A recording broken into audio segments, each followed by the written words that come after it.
France Inter.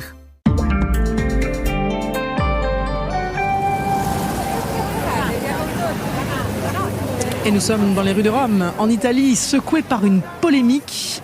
Dante est-il de droite ? Dante Alighieri, poète, écrivain, penseur florentin du Moyen-Âge, considéré comme l'homme de lettres le plus important de l'histoire italienne, est au cœur en effet d'une controverse politique et culturelle depuis ce week-end. Depuis une déclaration du ministre de la Culture de Giorgia Meloni, l'ancien journaliste conservateur Gennaro San Giuliano, c'était le 14 janvier à Milan lors d'une réunion de Fratelli d'Italia, le parti d'extrême droite fondé par la chef du gouvernement.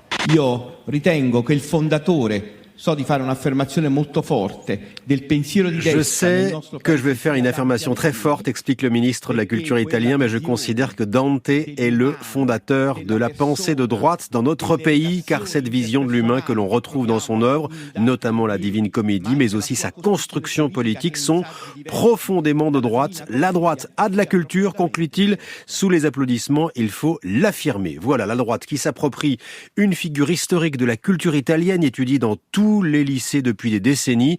Il n'en fallait pas plus pour faire réagir la gauche avec virulence. Si ce n'était pas un moment dramatique pour l'Italie, on pourrait presque en rire, a lancé la chef de file du Parti démocrate de centre-gauche. Mais au-delà de la querelle politique, les historiens aussi s'en mêlent. Parler de droite et de gauche, dit l'un d'entre eux, lorsque l'on se réfère à un homme qui a vécu au XIIIe siècle et au XIVe siècle, n'a pas beaucoup de sens. Ces concepts politiques ont commencé à exister après la Révolution française. Anachronique donc la phrase du ministre de la Culture, qui tenait surtout à faire de la provocation. Le ministre l'a lui-même reconnu, une provocation pour ouvrir un nouveau front, briser l'hégémonie de la gauche sur les milieux culturels. Direction les États-Unis avec une victoire des agriculteurs face au lobby des tracteurs. Ah oui, le constructeur de tracteurs John Deere, l'un des plus gros fabricants au monde, a accepté de donner à ses clients américains le droit de réparer leur propre équipement. C'est une revendication de longue date. Auparavant, les agriculteurs équipés en John Deere devaient passer par des pièces des réparateurs officiels plus chers. Là, ils pourront accéder au manuel de fabrication, à des réparateurs indépendants, en s'engageant toutefois à protéger les droits de propriété intellectuelle du fabricant.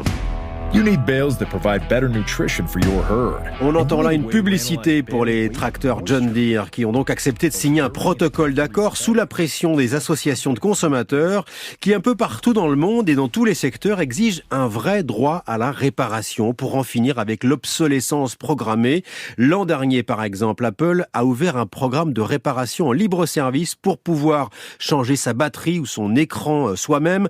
Une attente des consommateurs relayée d'ailleurs au plus haut niveau des États. L'Union européenne et certains États américains comme le Massachusetts exigent maintenant des fabricants de permettre aux clients d'accéder à des pièces de rechange pendant 10 ans après leur achat. Et on reste en Amérique du Nord, on retourne au Canada même où nous étions tout à l'heure avec des patinoires en panne de glace. Oui, on parle ici des patinoires extérieures sans système de refroidissement, celles sur lesquelles les Canadiens de n'importe quelle ville de province ont l'habitude d'aller patiner en hiver.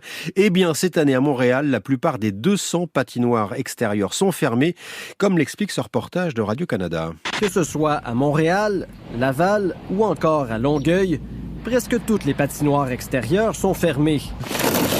Pour ouvrir une patinoire extérieure à Montréal, il faut une accumulation de 10 cm de neige au sol, 3 jours consécutifs avec des températures sous les moins 5 degrés et aucune précipitation. Voilà, et ces conditions de neige ne sont pas réunies. La région de Montréal n'est pas la seule concernée. Température douce et pluie à l'est du Canada, mais aussi dans le nord-est des États-Unis. En cause, bien sûr, le réchauffement climatique, une situation qui risque de ne pas s'arranger, au point que des scientifiques canadiens ont créé un site internet spécifique pour prendre des nouvelles de l'état des patinoires canadiennes comme un marqueur un peu du réchauffement. Ça s'appelle Rink Watch, l'observateur des patinoires, et qui montre que bien que le nombre de jours patinables au Canada diminue chaque année un peu plus. Terrible. Voilà, merci beaucoup Sébastien.